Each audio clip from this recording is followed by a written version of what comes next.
저는 북한이 핵 개발을 중단하고 실질적인 비핵화로 전환한다면 그 단계에 맞춰 북한의 경제와 민생을 획기적으로 개선할 수 있는 담대한 구상을 지금 이 자리에서 제안합니다.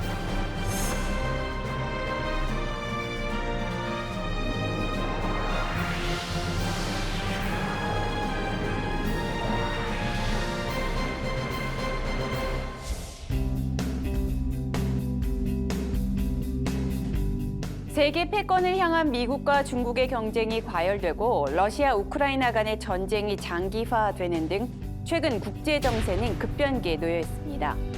불확실성의 시대, 그 어느 때보다 외교 안보 정책이 중요한 때입니다. 오늘 이 시간에는 세 분 전문가와 함께 윤석열 정부 대북 정책의 구체적인 내용을 알아보고 한반도가 비핵, 평화, 번영의 길로 가는 방법을 모색해 보도록 하겠습니다. 이화여대 국제학부의 박인휘 교수님, 국방연구원 이호령 책임연구위원님, 그리고 국립통일교육원 차문석 교수님,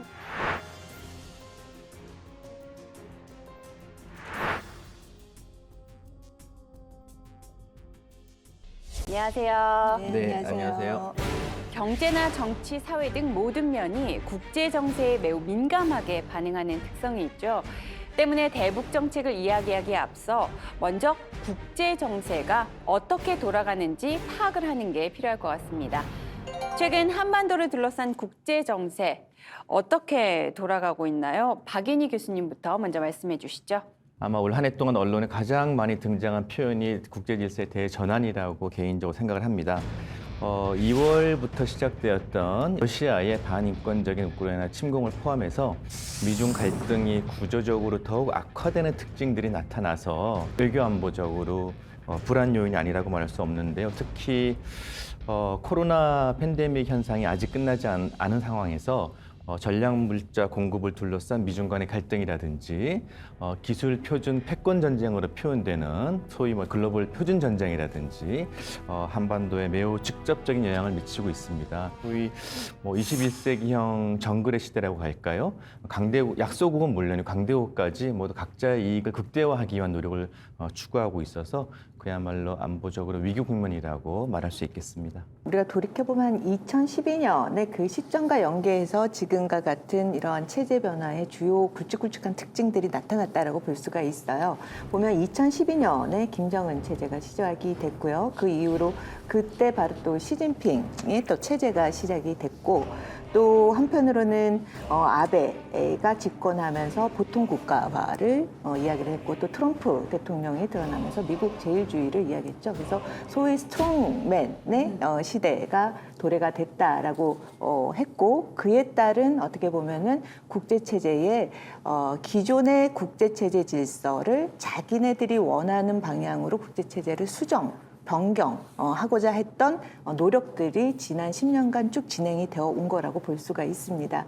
그러면 지금 현 단계에서는 이런 국제체제 변화에 어떤 쟁점들이 주요 이슈가 되고 있느냐 보면 가치 규범이 굉장히 경쟁적으로 그 세력들 간의 주요 이슈로 등장을 하고 있고요. 그러다 보니 안보와 경제의 구분이 점차적으로 모호해지고, 이러한 모호해진 영역 사이에서 적과 동지의 개념이 과거의 체제하에서는 굉장히 뚜렷했었는데, 이러한 구분도 굉장히 모호해지면서 자국의 이익을 어떻게 달성을 해야 될 것인가에 대해서 강대 국가로부터 영향을 받고 있는, 또 상호 이전을 갖고 있는 국가들 간에도 그러한 유사한 특징들이 같이 나타나고 있다라고 볼 수가 있겠죠. 사실 북한과 이해관계를 같이 하는 국가들의 정세와 또 상황도 급변하고 있는데요. 이 부분은 김정은 정권의 대외 전략에 어떤 또 영향을 미칠까요? 네, 북한에게도 큰 영향을 미쳤다라고 볼 수가 있는데요. 2018년, 2019년 김정은 체제하에서 처음으로 북중 간의 정상회담을 했고, 또 북러 간의 정상회담을 하게 됐죠. 그 이후 북한은 중국과 러시아와의 전략적인 관계가 새로운 단계로 발전을 했다라는 점을 강조를 하고 있어요. 그렇다면 문제는 이 새로운 단계로의 발전이 뭐냐. 결국에는 북한과 미국과 중국과 러시아의 전략적인 그 관계를 보다 더 공고화시키고 단단하게 함으로 인해서 미국에 대한 대항 체제를 공고화시켜 그런 특징을 보이고 있다라고 볼 수가 있겠죠. 자, 이호령 위원님께서는 중국과 러시아의 관계가 변화하면서 북한의 전략도 바뀌고 있다는 점을 지적하셨는데 두 분께서는 어떻게 보시나요? 네, 중국과 러시아의 현재 밀착 관계는 과도기적인 측면이 있다고 생각을 합니다. 일종의 정략개론과 같은 성격이 짙다고 볼 수가 있는데요. 중국은 신냉전 체제의 한 진영으로 이끌면서 다방면에서 미국과 대립 경쟁을 하고 있고 그 와중에 러시아와 북한을 자신의 진영으로 편입시키고자 하고 있습니다. 러시아의 경우에는 우크라이나 전쟁 이후에 국제사회가 국제규범 저해 국가로 지목하고 있고 또 제재와 압박을 가하면서 중국에 대한 전략적 협력을 강화하고 있습니다. 하지만 양국의 협력은 유엔 안보리 상임이사국가로서 국제사회의 보편적 가치를 준수를 해야 되는 입장에 있기 때문에 결국 이 양국가의 협력관계는 마지노선은 분명히 존재할 것이라고 생각하고 있습니다. 따라서 지속적으로 이 관계가 밀착 관계로 가기는 힘들지 않을까라는 생각을 합니다. 북한은 현재 이 삼중고의 경제난 속에 있습니다. 그래서 이 경제 지원을 해주는 중국과 러시아와의 밀착 관계를 유지하면서 정치 경제적 후경국으로 활용을 하고 있습니다. 중국과 러시아도 또한 북한의 전반적인 무력 강화와 핵무력 강화 노력 등 군사적 도발에 제재를 가하지 않음으로써 북한에게 보호막을 제공해주고 자신의 진영에 안착시키려고 하고 있는 것 같습니다. 중러 관계가 지금은 이제 매우 밀착되어 있는 것처럼 보이긴 하지만 긴 시점에서 보면은 두 국가 사이의 갈등의 골이 매우 깊은 것도 사실입니다. 그래서 우크라이나 침공이라든지 미중 갈등이 구조화되면서 일종의 중러 간 결탁은 다소 지금 상황을 설명하는 것으로 보이고요. 근데 이제 문제는 지금 상황의 미중 중러 간 결탁이 북한으로 하여금 어떠한 행동을 하더라도 든든한 후견국이 될 것이라는 오판을 하게 만들 수 있죠. 돌이켜보면은 김정은 등장 이후에 아버지 때는 오랫동안 핵무력 개발의 전략적 모호성을 유지하다가 그 아들이 수년 만에 핵무력 완성하려는 그런 과감한 그런 행동을 할 수 있었던 데에는 미중 갈등이라는 그런 배경이 있었거든요. 그래서 아마 러시아에 가해지고 있는 제재가 다 거치지 않는 한 심지어 북한이 7차 핵시험을 하더라도 북한에 대한 추가적인 제재는 유엔에서 합의를 이끌어내기 어려울 가능성이 있습니다. 제 개인적인 판단이긴 합니다만은 그런 전망을 포함해서 중로 간에 갑작스럽게 이렇게 밀착되는 현상은 북한으로 하여금 잘못된 개선을 할 수 있게 만드는 그런 환경이 되고 있습니다. 또 우리나라는 미국과 중국 전략 경쟁의 최일선에 또 위치해 있습니다. 미국과 중국으로부터 유혹과 압박을 동시에 받고 있는 입장인데요. 자, 미국과 중국의 갈등이 악화되는 현 상황에서 과연 우리나라는 어떻게 대응을 좀 해야 할까요? 차문석 교수님께서 먼저 말씀해 주시죠. 네, 미중 간에 벌어지고 있는 지금 현재의 대결과 갈등 상황은 그 세계 패권을 다투는 헤게모니 경쟁의 성격을 가지고 있고 또한 4차 산업혁명 시대에 선두를 다투는 테크놀로지 경쟁이 복합적으로 들어 있습니다.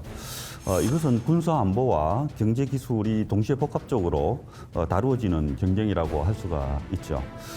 그 과정에서 미중 관계에는 탈동조화와 재동조화라는 상황을 동시에 맞이하고 있습니다. 물론 글로벌 공급망과 이념 경쟁이 결합되어 있어서 당장에는 갈등이 앞서는 그런 상황이기는 하지만 여전히 협력과 갈등이 공존하고 있다고 봐야 할 것 같습니다. 한국은 글로벌 공급망 재편 과정에서 확실히 국가의 경제적 이익을 확보하고 추구해야 하는 동시에 신냉전 상황에서 안보 문제를 굳건히 해결해 나가야 할 것 같습니다. 미국과 중국 중 선택의 문제로 보는 이분법적 사고는 취해서는 안 된다고 생각을 합니다. 중국망과 미국망을 아주 동시에 파고 들어갈 수 있는 그런 유연성과 지혜가 필요하다는 말입니다. 한미 관계, 한중 관계의 상호 의존성을 확대해 나가고 불가분의 관계를 만들어 나가야 되지 않을까 생각을 합니다. 앞서 이제 말씀해 주신 거에 이제 전적으로 동의를 하지만 그럼에도 불구하고 우리가 대응과 관련해서 생각해야 되는 점은 우리가 국익 추구라는 것과 또 생존이라는 문제가 두 개의 기준점으로 같이 놓고 봐야 된다라는 거죠. 근데 문제는 이익을 달성하는 데 있어서 만약 그 생존에 우리에게 위협이 가해지는 조치가 취해진다면 그거는 어떠한 국가라도 제1의 우선순위는 바로 생존에 더 포커스가 맞춰져야 되지 않는가라는 생각이 듭니다. 미중 갈등의 압박이 우리의 안보에 간섭하는 쪽으로 발전이 된다라든지 아니면 북한의 핵미사일 위협 고도와 앞서 또 박 교수님께서도 말씀해 주셨듯이 7차 핵실험을 단행한다 할지라도 거기에 대해서 유엔이 추가적인 대북 제재 결의안을 하지 못하는 그런 상황이 된다면 거기에 대한 어떻게 보면 우리의 목소리가 커질 필요가 있는 거죠. 그리고 거기에 대해서 중국이 책임 있는 행동을 하지 못하는 거에 대해서 우리가 분명히 메시지를 전달을 해야 된다라고 봅니다. 그런데 우리가 중국에 대해 대응 수위를 높이면 중국이 우리에게 여러 차원에서 어떤 좀 압박을 가하진 않을까요? 이 냉전 체제와 지금의 국제 체제와의 가장 큰 차이점이 뭐냐면 중국 같은 경우에는 냉전 시대에는 사회주의 국가들 간의 경제를 했다면 탈냉전 이후에는 사회주의 체제가 붕괴가 되면서 자유민주주의 체제의 국가들과 같이 경제를 하게 되는 거죠. 이미 상호 의존을 통해서 한 국가의 압박이 다른 국가에게 영향을 미치고 그 국가도 또다시 영향을 받는다라는 거죠. 그런 측면에서 중국이 안보적인 측면에서 우리에게 간섭을 하고 압박을 한다고 해서 항상 중국이 우위에 있다라고 볼 수가 없는 거죠. 그런 측면에서 한미동맹 강화와 또 이런 강화 속에서 중국이 그 압박을 한미동맹에 더 포커스를 맞추면 맞출수록 거기에 따른 어떻게 보면 경제적인 압박이라든지 여러 영역에서의 압박이 중국에게도 가해질 수 있다라고 봅니다. 박인희 교수님께서는 어떻게 보시나요? 전 세계 어느 나라인들 미국, 중국 모두와 잘 지내고 싶지 않은 나라가 어디 있겠습니까? 특히 이제 우리는 북한 문제 때문에 미중 사이에 끼인 그런 고충을 더 겪게 되는 것이고요. 지금까지 어쨌든 미국과 중국 사이에서 균형을 취하고자 하는 그런 이제 스탠스를 다 취해 왔는데 저는 요즘 미중 사이에서 균형을 취한다고 하는 것이 그게 과연 실현 가능한 목표였나라는 생각도 해보게 됩니다. 그래서 앞으로의 외교의 갈등은 규범과 가치가 더 크게 들어오는 영역이 있어서 글쎄요, 이게 뭐 미국 편향적이다, 중국 편향적이다 이런 걸 떠나서 소위 글로벌 스탠다드, 인류 보편적인 가치, 기준 이런 걸 우리가 먼저 그 기준을 설정을 하고 그걸 기준으로 미중에게 접근하는 게 현명한 방법이 아닐까라는 생각을 해보게 됩니다. 그러니까 우리나라와 미국과의 관계를 중국을 견제하는 수단으로 삼아야 한다는 점에서는 두 분의 의견이 일치했습니다.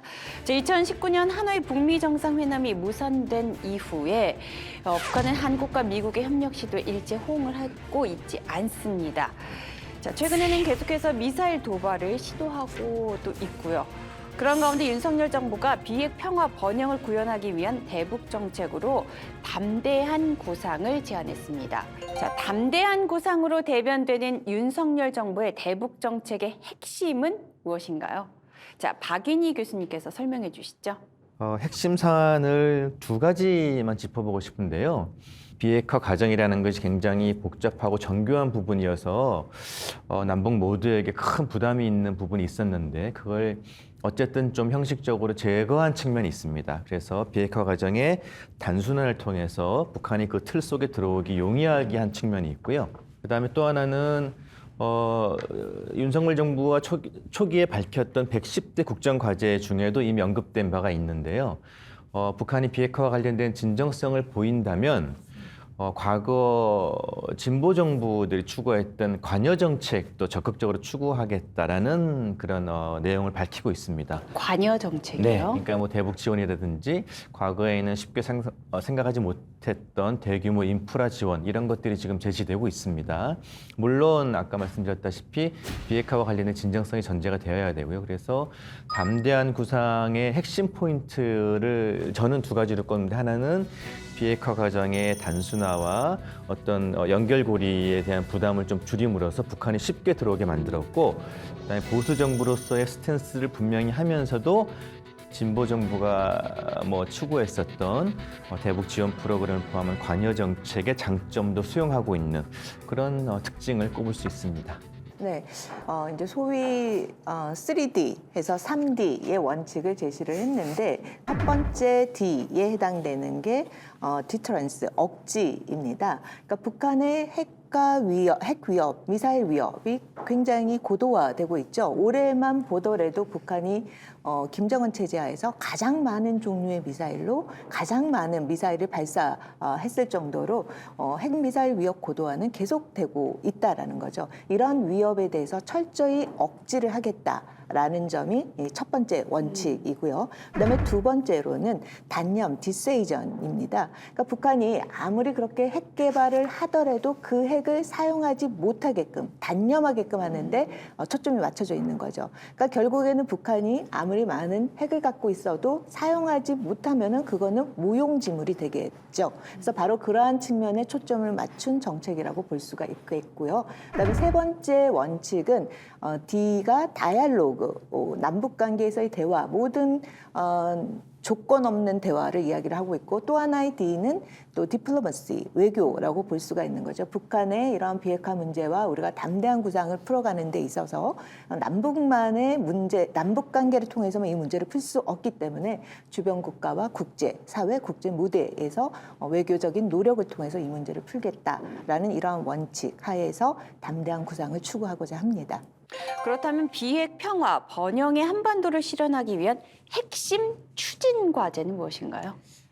보면은 윤석열 그 정부가 들어서면서 제시한 국정과제가 있죠. 그 국정과제의 주요 내용들을 보면은 담대한 구상과 연결되는 부분이 몇 군데가 있어요. 그렇다면 결국에는 이 부분이 핵심 추진 과제라고 볼 수가 있겠죠. 첫 번째가 담대한 구상을 이야기하면서 비핵 평화 번영이라는 이야기를 하고 있는데 우리가 중추국가로서의 국정과제를 실현하는 데를 보면은 거기에 비핵 부분은 이제 자유라는 부분이 있어요. 그래서 자유, 결국엔 평화, 번영인 거죠. 그럼 결국에는 우리가 이 담대한 구상을 추진해 가는 데 있어서 결국에는 자유, 평화, 번영이 이 같은 이 테두리 안에서 담대한 구상을 전개시켜 나간다라고 볼 수가 있고요. 그럼 결국에는 비핵, 평화, 번영이 자유로운 한반도가 번영하고 발전할 수 있도록 선순환 구도를 만들어가는 과정이고 그러한 과정에서 북한에 지원하는 정책이라든지 경협 부분이라든지 이런 것도 예외 없이 우리가 중추국가로 여러 국가들과의 그 관계하는 그런 정책들에서도 동일한 기준을 갖고 추진될 수 있다라고 봐야겠죠. 그다음에 두 번째 핵심 과제는 이제 상호주의 원칙에 입각한 남북 관계 정상화와 평화의 한반도라고 볼 수가 있는데 이것도 담대한 구상이랑 연결을 시켜본다면 제가 앞서 말씀해 드렸듯이 억지와 단념이라는 부분이 바로 이 부분과 연결이 될 수 있다라고 볼 수가 있어요. 우리가 아무리 평화를 추구한다라고 해도 그 평화가 검증된 평화여야 된다라는 거죠. 검증된 평화요? 그렇죠. 단순히 말로만 해서 대화를 했다고 해서 한반도의 평화가 도래했다라고 볼 수가 없는 거죠. 정말 약속을 이행하고 있고 그러한 대화를 하고 단절을 했을 때 또다시 북한이 위협을 한다라고 했어도 지금의 우리의 평화로운 상태를 유지하는 데 더 포커스가 맞춰져 있다라는 거죠. 그런 측면에서 억지와 단념이라는 부분이 이 상호주의에 기각한 남북관계 정상화 부분과 연결되는 부분이라고 볼 수가 있습니다. 사실 새로운 정책을 제대로 이해하려면 이전의 대북 정책이 어떤 성과를 거뒀고 또 어떤 한계가 있었는지 되돌아보는 과정도 반드시 필요하겠습니다. 윤석열 정부의 대북 정책이 또 이명박 정부의 비핵 개방 3천과 유사하다라는 시각도 있는데요. 이호령 위원님께서는 비핵 개방 3천과 담대한 구상 어떤 차이가 있다고 보십니까? 네, 이제 뭐 유사성과 관련돼서는 이전에 김여정 부부장이 또 바로 이러한 점을 또 지적을 또 했었죠. 그리고 일부 전문가들도 이제 유사성을 이야기하는데 보면은 기본적으로 북한이 핵을 폐기를 하면 결정을 내리면 경제 재건과 경제 지원을 하겠다라는 이 부분 때문에 유사성을 이야기를 해요. 그렇다면 차이점은 뭔가? 네. 그 나머지 분야가 이제 많은 차이점이 있는데요. 일단 북한이 이명박 정부 때의 북한의 핵미사일 능력 수준과 지금의 북한의 핵미사일 능력 수준은 굉장히 또 많은 차이가 있는 거죠. 어떻게 보면 비핵화 단계와 관련돼서 이전에 정부가 협상에서 추구해야 되는 내용과 지금 정부가 또 감내해야 되는 부분에 굉장히 좀 차이가 있다라고 봐요. 그러다 보니 이명박 정부 때의 비핵 개방 3청 같은 경우에는 모든 내용이 10년 내에 북한이 핵 폐기를 하면은 북한 주민이 1인당 3,000달러 수준의 경제 생활을 하는데 초점을 맞춘 굉장히 경제 중심의 프로그램이었어요. 그런데 이번 담대한 구상 같은 경우에는 이제 앞서 박 교수님께서도 말씀해 주셨듯이 경제와 안보, 정치 안보 분야가 다 같이 들어간 부분인 거예요.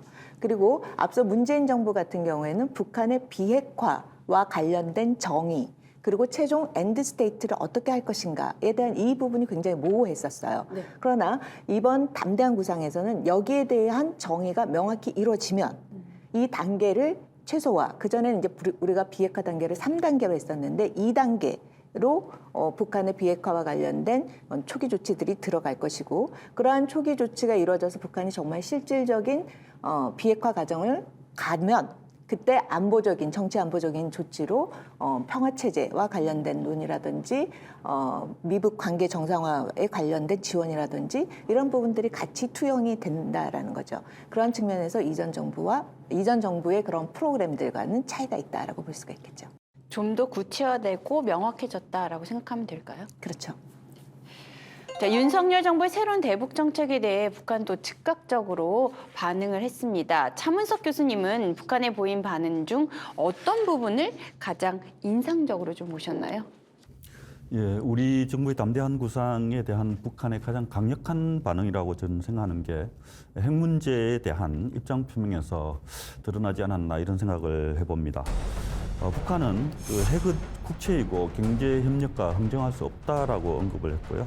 또 핵 포기와 비핵화는 없다라고 이제 강조를 했습니다. 이것은 우리 정부의 대북한 정책이라고 할 수 있는 그 비핵 평화 번영이라는 이 정책에 대해서 선제적으로 우리 정부의 그 대북 정책 실행 가능성을 혹은 예방적으로 차단하려고 한 것이 아닌가라는 생각을 합니다. 향후 북한이 핵 전략에서 상당한 큰 그림을 그리고 있다는 느낌을 받았고요. 이 그림 속에서 남한을 비껴서 진행해 나갈 것이라는 인상을 좀 받았습니다. 박 교수님께서는 어떤 부분이 좀 인상적이셨나요? 제가 쓰는 용어는 아니고요. 김여정 부부장이 쓴 용어를 이제 언론에 실은 걸 그대로 옮겨드리면 도적, 천치, 바보, 이제 우리 정부를 향해서 그런 표현을 썼죠. 그런데 우리 한국이 내놓는 구체적인 정책에 대해서 많은 경우에 보이는 일차적인 반응이어서 우리가 거기에 일희일비할 필요는 없다고 봅니다. 근데 다만 저는 한 가지 좀 눈에 띈 부분은 김여정 부부장의 북한의 언급 중에 왜 남한 국민들은 정부와 대통령을 가만히 보고 있느냐 이런 표현이 있었어요. 그래서 저는 우리 정부와 국민들 사이에서의 어떤 갈등을 유발한다든지 혹은 어떤 이견을 좀 조장하고 싶은 그런 의도를 가지고 있다면 저는 한국 사회가 가지고 있는 자유민주주의적 특성을 이해하지 못하라는 부분이라고 또 큰 착각이라고 지적하고 싶고요. 어쨌든 초기 단계에 우리 정부가 정책을 구상하고 디자인하고 세팅하고 실현하는 이 단계가 이제 잘 진행이 돼야 되는데 당연히 비핵화 부분이 자연스럽게 좀 강조되는 부분이 없지 않아 있으니 북한이 내놓는 매우 그냥 일차적인 반응이었다고 생각을 합니다. 자, 그런데 이런 북한의 즉각적이고 강력한 거부 입장, 그 안에는 분명히 숨은 행간이 있을 텐데요. 차문석 교수님께서는 북한이 밝힌 공식적인 반응에 어떤 속내와 또 전략이 좀 숨겨져 있다고 생각하시나요? 여러 가지 의도와 목적이 있다고 생각이 드는데요. 무엇보다도 북한의 이 전략은 작년 2021년 8차 당대에서 북한이 발표했던 핵무력 강화와 전반적 무력 강화를 향후에 지속하기 위해서 분위기 조성 차원에서 이런 그 전략을 가지고 있지 않나 생각이 듭니다. 그리고 또 하나는 이제 핵무기 국제라는 발언을 했는데요. 향후 남북 관계에서 북한은 침해할 수 없는 주권적 국가, 주권적 존재라는 인식을 좀 더 강하게 밀고 나가려는 전략이라고도 볼 수가 있겠습니다. 그리고 세 번째는 중국과 같은 나라들로부터 지원과 관련된 문제인데요. 중국, 러시아와 같은 나라들과의 지원 협조 체제에서 북한이 가지고 있는 대남 의지에 대해서 확실히 표명을 해줌으로써 현재 북한이 몸담고 있는 진영의 확실한 그 보호막을 받으려는 의도가 있지 않나라는 생각이 듭니다. 그리고 마지막으로 지적할 수 있는 것은 남북 관계의 의제 설정에서 이 담대한 구상 등 남한의 의제 설정을 선제적으로 기각해버리고 향후 북한발 의제를 내세우고 그것을 밀고 나갈 환경을 사전적으로 조성하고 있지 않나 이런 생각을 해봅니다. 네, 뭐 대부분의 정책이 그렇듯이 윤석열 정부의 대북 정책에도 기대와 우려가 공존합니다. 새로운 대북 정책에서 가장 기대되는 점은 어떤 점일까요? 이호령 위원님께서 먼저 말씀해 주시죠. 이번에 그 대북 정책 또 비핵 정책과 관련돼서 저는 가장 눈에 띄는 대목 또 가장 기대하고 싶은 부분이 바로 원칙을 강조를 하고 있다는 거죠. 그러니까 원칙을 강조한다라는 것은 어떻게 보면 변화의 움직임을 상대방에게 던졌다라고 볼 수가 있는 거죠. 그러니까 결국에는 북한이 반응을 해서 나오는 데 있어서의 시간의 중요성을 우리가 갖고 있다라는 거죠. 결국엔 북한이 비핵화를 하지 않고 핵미사일 능력 고도화를 하면 할수록 거기에 따른 위험 부담 또 북한에게 똑같이 증대하고 있다라는 점을 북한에게 인식시킴으로 인해서 결국에는 시간의 변수가 북한에게 유리하지 않다라는 점을 강조하고 있다라는 점을 짚을 수 있을 것 같습니다. 박 교수님요. 지금까지 대부분의 대북 정책이 경제적 지원을 전제로 한 거였어요. 비핵 개방 3천, 비핵화하자, 뭐 통일대박, 뭐 비핵화 해달라 이런 거였는데 그렇게 가지는 장점이 또 있죠. 근데 그걸로만 안 풀리니 문재인 정부는 안보 제공을 같이 들어간 겁니다. 그래서 이제 평화 체제를 하자, 북미 관계 정상화해라, 북미 정상회담 최초로 하라, 뭐 도와주겠다 이런 거였는데 이것만으로 또 할 수 없었던 굉장히 디테일이 부족한 부분이 있었습니다. 근데 윤석열 정부는 이 대규모 관여와 대북 지원과 그다음에 청와대 관계자가 이제 설명을 하는 과정에서 조금 조심스러워하고 구체적으로 밝히지 않은 부분이 있긴 하지만 안보와 관련된 불안 요인을 제거하겠다라는 프로그램을 가지고 있다라는 그런 언급을 한 바가 있습니다. 그래서 북한 문제를 어떤 경제적 차원에서 접근하는 측면과 본질적인 안보적 차원에 대한 접근을 동시에 활용하고 있다라는 점이 저는 개인적으로 윤석열 대북 정책의 가장 큰 장점이 아닌가 생각합니다. 네, 우리 정부의 통일 대북 정책은 우선 그 북한의 비핵화 진전에 상응해서 경제 지원뿐 아니라 북한을 실질적으로 견인할 수 있는 그 정치 군사 분야 조치까지 포괄적으로 제기하고 있다는 점을 들 수가 있습니다. 이런 측면에서는 상당히 종합적이고 실효적인 계기라고 저는 생각을 합니다. 그리고 그간의 대북 정책들을 이어달리게 하겠다는 의지를 표명을 했습니다. 이것은 역대 정부가 그동안 체결했던 남북 합의들을 존중하면서 남북 관계의 발전과 남북 상호 간의 신뢰 구축을 위해서 남북한이 함께 이행해 나갈 수 있는 가능성을 제기하고 있는 것이라고 생각을 합니다. 네, 반대로 우려가 되거나 재검토가 필요하다고 판단하는 부분은 어떤 부분일까요? 우리 사회는 북한 사회에 비해서 많은 장점을 가지고 있습니다. 또 한국 전쟁 이후에 비교할 수 없을 만큼 많은 성과를 이뤄냈고요. 윤석열 정부가 그런 성과와 자신감을 바탕으로 대북 정책을 제안하는 부분에 대해서는 뭐 찬성합니다만 혹시 그 과정에서 뭐 그럴 리가 제 기우이길 바랍니다만 북한 정권을 악마시한다거나 또 지나치게 불신의 대상으로 접근한다면 북한은 어떤 제안에도 응하지 않을 가능성이 매우 높습니다. 그래서 우리가 가진 장점과 성과가 윤석열 정부의 창의적인 대북 정책 속에 녹아들어야지 북한이 더 큰 소외감을 느끼거나 불안을 느끼면은 남북 협상이나 비핵화 과정이 어떤 진척도 하기 어려울 가능성이 있어서 그 부분에 대한 세심한 주의와 관심이 필요하다고 봅니다. 네, 우리가 앞서 지금 다 좋은 점을 말씀을 해주셨잖아요. 우리가 이렇게 좋은 모든 프로그램을 좋게 만들어서 제안을 했음에도 불구하고 현실은 북한은 거부하고 있다는 거죠. 그리고 또 하나의 현실은 그럼에도 불구하고 북한은 절대액을 포기하지 않겠다. 그리고 국방 최우선 정책을 계속해서 추진하겠다라는 입장을 내세우고 있다는 게 이게 바로 현실인 거예요. 그렇다면 이 프로그램이 제대로 가동되기 위해서는 뭐냐.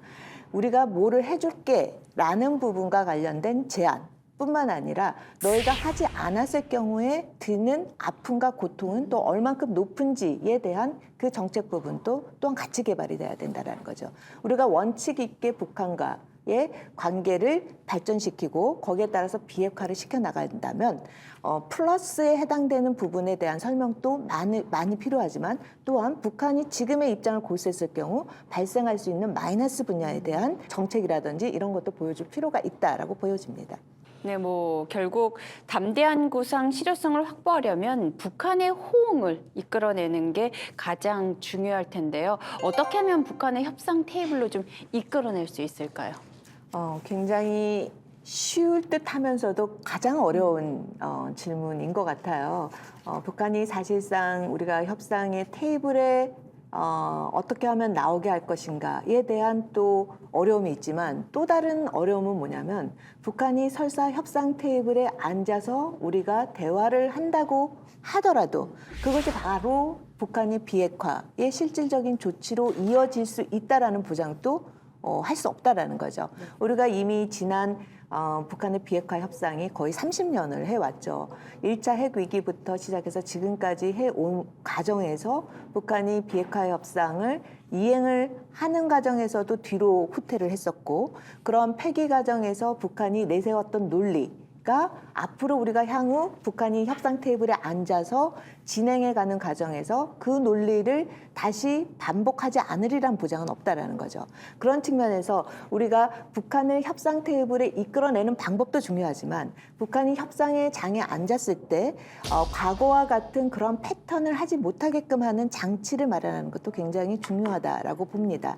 그런 측면에서 앞서 우리 박 교수님께서도 말씀해 주셨듯이 북한을 악마화시켜서는 절대 안 되는 거죠. 북한이 실제로 이러한 비핵화 협상에 나오지 않았을 경우 실질적으로 북한이 어떠한 어려움에 처하게 되는지에 대한 팩트를 북한 사회뿐만 아니라 전 세계에 보다 더 구체적으로 설명해 줄 필요가 있다.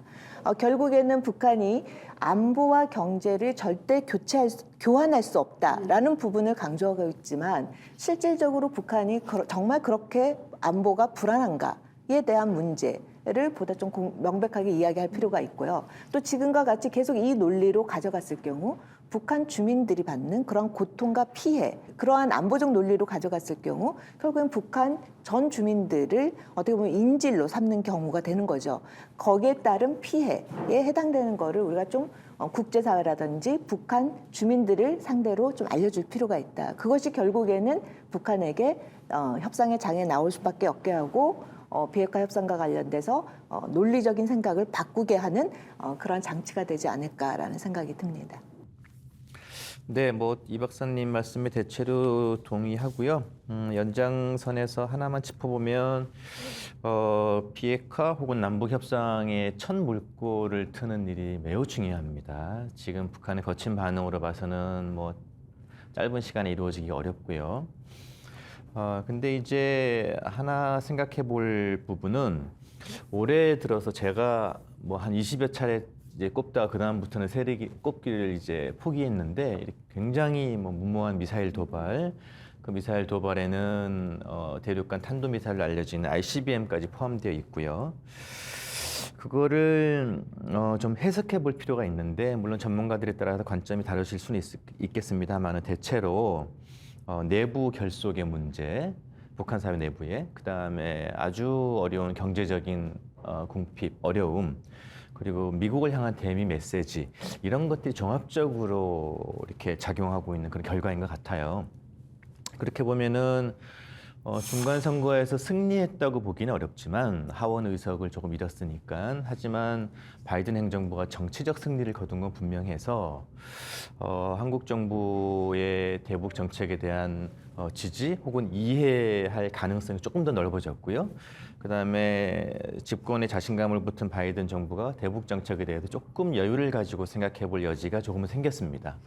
그래서 그런 모멘텀과 상황들을 포착을 해서 대북 문제, 북한 문제 해결에 물꼬를 틀려는 노력이 좀 필요한 상황 때가 아닌가 싶습니다. 네. 네, 마지막 질문입니다. 앞서 살펴봤듯이 한반도를 둘러싼 나라들의 위기는 점점 고조되어 가고 있고 국제 정세 역시 미래가 불투명한 상황입니다. 이런 상황 속에서 남북 관계의 앞날 역시 좀 사실 한치도 알아보기 좀 힘든 상황인데요.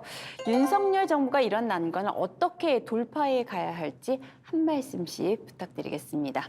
먼저 박 교수님부터. 가장 중요한 부분으로 국제사회를 조금 더 적극적으로 활용했으면 하는 측면을 좀 지적하고 싶습니다.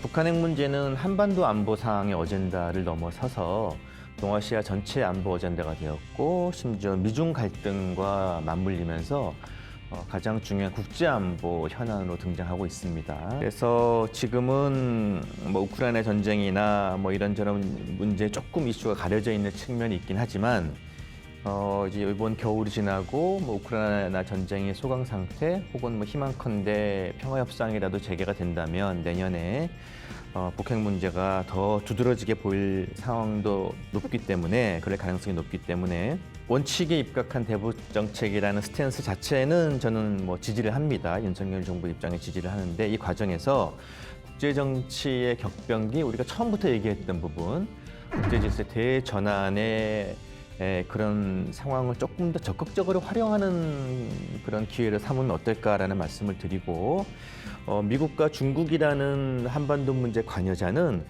정치적 민감성이 높아서 어떨 때는 도움이 되지만 또 어떨 때는 굉장히 큰 굴레이기도 합니다. 그래서 정치적 민감성이 떨어지는 동남아 국가들, 유럽 국가들 이런 다양한 국제사회의 지지 세력을 확보해 나감으로써 윤석열 정부가 한반도 문제를 해결하는 그런 지혜를 좀 발휘하는 노력이 필요하다고 봅니다. 네, 지금 한반도는 여러 가지 복잡한 상황에 있는 것 같습니다. 미중 경쟁이 갈수록 좀 대립적인 국면을 앞세우고 있는 측면이 있고 또 양국 간의 혹은 양 진영 간의 이념적 가치에 대한 갈등도 있는 것 같습니다. 그런 측면들이 한반도에는 상당히 좀 부정적인 환경을 제공하지 않나 생각합니다. 따라서 이런 대외적 환경의 문제를 어떻게 극복하느냐 그리고 또 남북관계를 또 어떻게 극복하느냐에 달려 있게 되는데요. 어려움은 있을 수가 있겠죠. 하지만 대화의 모멘텀은 끝까지 끊임없이 이 모색을 해야 되지 않는가라는 생각이 듭니다. 그러기 위해서는 그간에 이제 남북 간에 체결했던 다양한 그 합의들을 상기시키고 그다음에 그 남북 관계에서 지켜야 하는 그 원칙들 이런 것들을 지키면서 노력을 해 나가야 된다고 생각을 합니다. 국제적으로는 이제 반복되는 이야기일 수 있겠는데 한반도에는 여러 가지 이제 세도해 오는 다양한 아젠다들이 있습니다. 이 아젠다들을 주변 국가들과 어떻게 건강하게 소화해낼 것인가 그리고 그것을 통해서 어떻게 협력 체제를 강화해 갈 것인가 여기에 대해서 좀 더 주의를 기울일 필요가 있고요. 그리고 남북관계 개선과 협조적인 주변국 국제협조관계 구조를 동시에 해나가는 그 발전적인 구조와 분위기를 만들어 나가는 것이 필요하지 않을까 그런 생각을 합니다.